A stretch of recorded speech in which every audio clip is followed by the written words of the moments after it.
এয়া আজি এটা মাংসৰ ৰেচিপি বনাবলৈ ওলাইছোঁ।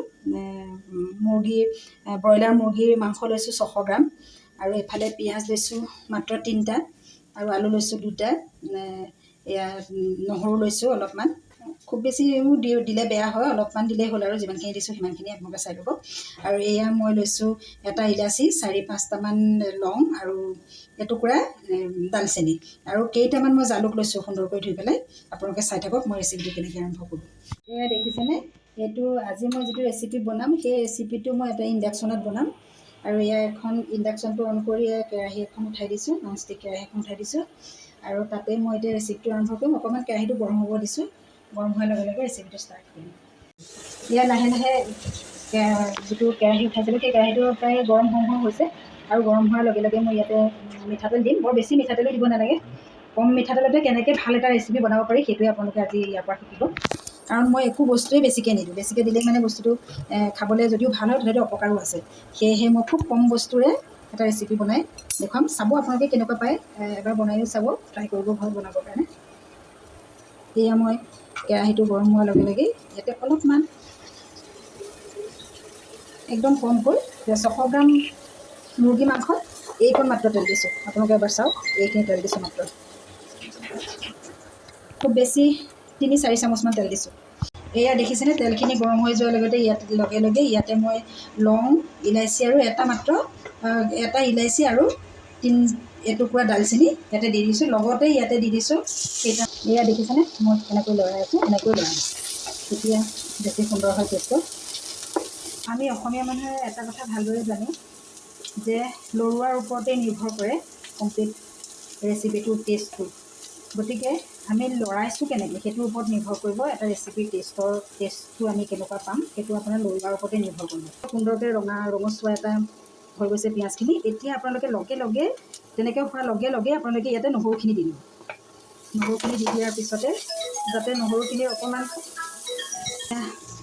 এয়া দেখিছেনে, নহৰুখিনি পিঁয়াজৰ লগত প্ৰায় মিলি গৈছে। এতিয়া মিলি যোৱাৰ লগে লগে আমি কি কৰিম, এতিয়া দেখিছেনে মিলি গৈছে। আপোনালোকে ইমানখিনিলৈকে মিলি যোৱালৈকে আপোনালোকে প্ৰায় লৰাই থাকিব, বেছিকৈ লৰাব, বেছিকৈ লৰালে সিমানেই সুন্দৰ টেষ্ট হ'ব। এনেকৈ লৰাই মই মছলা কি কৰোঁ, মছলাটো মই এতিয়া নিদিওঁ, মছলা দিওঁ মই মাংসত, আৰু কিছুমানে হয়তো পিঁয়াজত ব্যৱহাৰ কৰিব পাৰে মছলাটো, মই কিন্তু মছলাটো পিঁয়াজত ব্যৱহাৰ নকৰোঁ, নহৰু আৰু পিঁয়াজত ব্যৱহাৰ নকৰোঁ। ডাইৰেক্টলি এতিয়া মই মাংসখিনি ইয়াতে দি দিম, পিঁয়াজ আৰু নহৰুৰ ওপৰত ডাইৰেক্টলি মাংসখিনি দি দিম।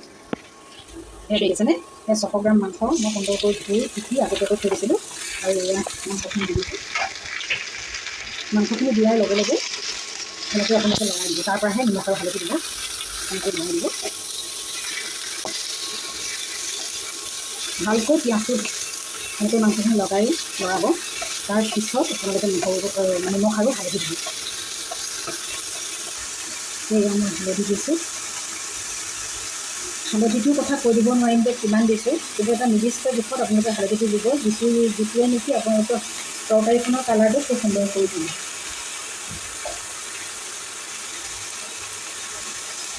আৰু ইয়াতে মই সোৱাদ অনুযায়ী নিমখ দি দিছোঁ, প্ৰায় অলপমান দি দিছোঁ। দিয়াৰ পিছত এতিয়া আপোনালোকে সুন্দৰকৈ লৰাই দিছোঁ। সকলো মানুহৰে ৰন্ধাৰ যিটো শৈলী সকলোৰে বেলেগ, আৰু সেই অনুযায়ী সকলোৰে সোৱাদো অনুভৱটো বেলেগ, সকলোৰে সোৱাদ বেলেগ, সকলোৰে ৰন্ধাৰ প্ৰকৰণটো বেলেগ। গতিকে আপোনালোকে ৰন্ধাৰ ওপৰতে নিৰ্ভৰ কৰি আপোনাৰ তৰকাৰীখন কেনেকুৱা হ'বগৈ খাবলৈ।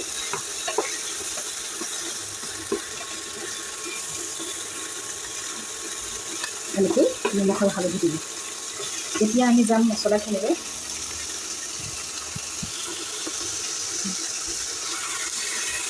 এতিয়া আমি আহিছোঁ মছলাখিনিলৈ। এয়া হ'ল জিৰা, 600 গ্ৰাম মাংসত মই এইখন চামুচেৰে প্ৰায় এচামুচে জিৰা গুড়ি ব্যৱহাৰ কৰিছোঁ। এয়া মিট মছলা প্ৰায় মই তেনেকৈ এচামুচ ব্যৱহাৰ কৰিছোঁ, বেছিকৈ নিদিওঁ। এয়া হ'ল কাশ্মীৰী মিৰ্চ মই তেনেকৈ আধা চামুচহে ব্যৱহাৰ কৰিছোঁ। ইয়াতকৈ আৰু মই মছলা ব্যৱহাৰ নকৰোঁ, তেনেকৈয়ে সোৱাদ হয়, বহুত সুন্দৰ সোৱাদ হয়। গতিকে আপোনালোকে এবাৰ বনাই চাব। এতিয়া ইয়াত দিব লাগিব কেঁচা জলকীয়া দুটামান ইয়াতে ফালি দি দিব পাৰে।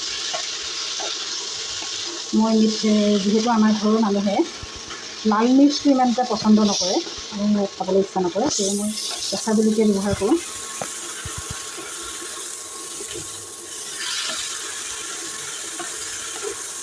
কেতিয়াবা থাকিলে অকণমান মই লাল মিৰ্চ দিওঁ, কিন্তু বিশেষভাৱে মই লাল মিৰ্চটো ব্যৱহাৰ নকৰোঁ। ইয়াৰ পিছতেই মই ডাইৰেক্ট আলুখিনি দি দিছোঁ। আলুখিনি দি খুব ভালকৈ আপোনালোকে লৰাব।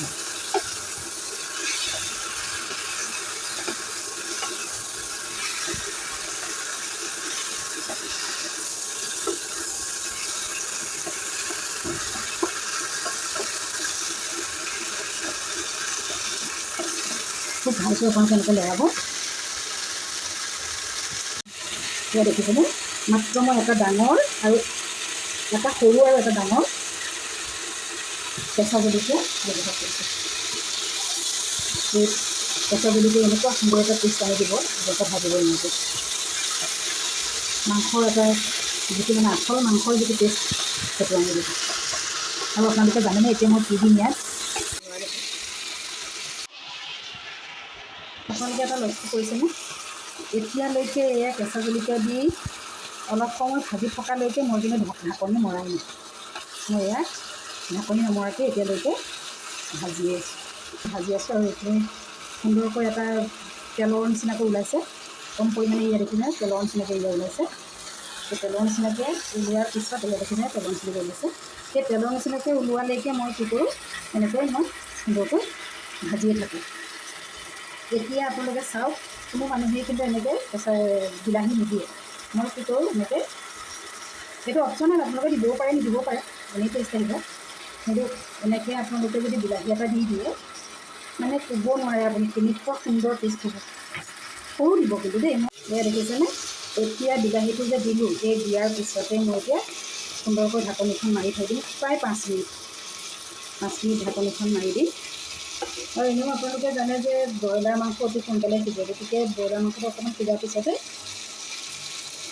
পানী দিবলৈ হৈয়ে যায়। আৰু পানীটো সদায় মই গৰম পানী ব্যৱহাৰ কৰোঁ। আপোনালোকে ঢাকনি মাৰি দিলে, ঢাকনিটো মৰাৰ পিছত আপোনালোকে চাব যাতে কাষলৈ যে অকণমান তেলৰ নিচিনাকৈ আহে। মানে 5 মিনিটমান ঢাকনি মৰাৰ পিছত আপোনালোকে খুলি চাব, খুলি চাই পেলাই লৰাই চাব। যদি অকণমান মানে বেছিকৈ মানে তেলটো ধৰা নিচিনা অকণমান লাগি যোৱা নিচিনা পালে, তেতিয়া চিমত দি দিব। এয়া দেখিছেনে আপোনালোকে, ইয়াত 5 মিনিট হৈ গ'ল। 5 মিনিটৰ পিছত মই এয়া খুলিছোঁ, দেখিছেনে সুন্দৰকৈ এয়া তেল ওলাই গৈছে। চাওক তেল ওলাইছে, এয়া অকণমান তেলৰ নিচিনাকৈ ওলাই গৈছে। আৰু মই এতিয়া অকণমান সুন্দৰকৈ মই লৰাই দিছোঁ। লৰাই দি পেলাই এইবাৰ আপোনালোকে ডাইৰেক্ট চিমত দি দিব। আৰু এইবাৰ ঢাকনিখন খালোঁ যিহেতু, তাৰ পিছৰবাৰ যিখিনি হেৰি কৰিব আপোনালোকে সুন্দৰকৈ চিমত দি পেলাই বহু সময় থৈ দিব। বহু সময় মানে খুব বেছি 7 মিনিটমান থ'ব আৰু 7 মিনিটমান আপোনালোকে চিমত দি থৈ দিব। আকৌ মই ঢাকনিটো মাৰি দিলোঁ। ঢাকনিটো মৰাৰ পিছত 7 মিনিটমান চিমত থৈ দিব। তেতিয়া আৰু তাৰ পৰা যিটো তেল নিগৰি ওলাব, সেই নিগৰি ওলোৱা তেলটোৱে বিশেষভাৱে এটা সুস্বাদু কৰি তুলিব তৰকাৰীখন। এয়া মই চিমত দি দিছোঁ। 8 মিনিটমানৰ পিছত মই এয়া লৰাবলৈ আহিছোঁ। ঢাকনি খুলিছোঁ, ঢাকনি খুলি এয়া লৰাইছোঁ। চাওক প্ৰায় সিজিয়েই গৈছে। আলুটো অলপ সিজিবলৈ বাকী আছে, প্ৰায়ে সিজিছে। আৰু অকণমান দুটা এটা ঢাকনি দিলেই মাংসখিনি কমপ্লিট হৈয়ে যাব আৰু পানী দিব পৰা। গতিকে আৰু অকণমান মই বঢ়াই দিম। বঢ়াই দি পেলাই অলপ লৰাম, আকৌ চিমত দি পেলাই মই ঢাকি দিম এবাৰ। তাৰপিছতেই হৈ যাব চাগৈ। আপোনালোকে চাব, যদি হৈ গৈছে হৈ যাব, নহ'লে আকৌ এবাৰ চিমত দি দিব, একো কথা নাই। গতিকে মাংসটো মুঠতে যিমান চিমত দিব পাৰে সিমান টেষ্ট আহিব। যিমান কমাই আপোনালোকে সিজাই দিব পাৰে সিমান ধুনীয়া টেষ্ট আহিব। এনেকৈ আপোনালোকে এবাৰ বনাই চাবচোন বাৰু, কেনেকুৱা পায় মোক কমেণ্টত জনাবলৈ নাপাহৰিব। এতিয়া আকৌ মই ঢাকনি মাৰি দিলোঁ, মাৰি চিমত দি দিলোঁ। খুব বেছি 5 মিনিটমান 6 মিনিটমানৰ পিছত আকৌ মই লৰাই দিমহি, অলপ সিজিব দিছোঁ। এয়া উদঙ আলু এয়া লৰাই চালোঁ। এয়া চাওক আপোনালোকে, এয়া দেখিছেনে সুন্দৰকৈ সিজি গৈছে। এয়া আলু প্ৰায় সিজিয়েই গ'ল আৰু আলু সিজি গ'ল, প্ৰায় সিজি গ'ল। এতিয়া আপোনালোকে অকণমান বঢ়াই দিব। অকণমান জুই বঢ়াই দিব, বঢ়াই দি আকৌ লৰাই আৰু প্ৰায় হৈ গ'ল আৰু মাংস ৰেডি হৈ গ'ল। আপোনালোকেও চেষ্টা কৰিব এনেকৈ বনাই চাব এদিন ঘৰত, কেনেকুৱা লাগে মোক কমেণ্টত জনাবলৈ নাপাহৰিব। এয়া সিজিয়ে গ'ল আৰু তাৰপিছত এতিয়া মই অকণমান বঢ়াই দিছোঁ পানীখিনি গৰম কৰালৈকে। মই যিহেতু গৰম পানী ইউজ কৰোঁ, গতিকে গৰম পানীটো হোৱালৈকে মই অকণমান বঢ়াই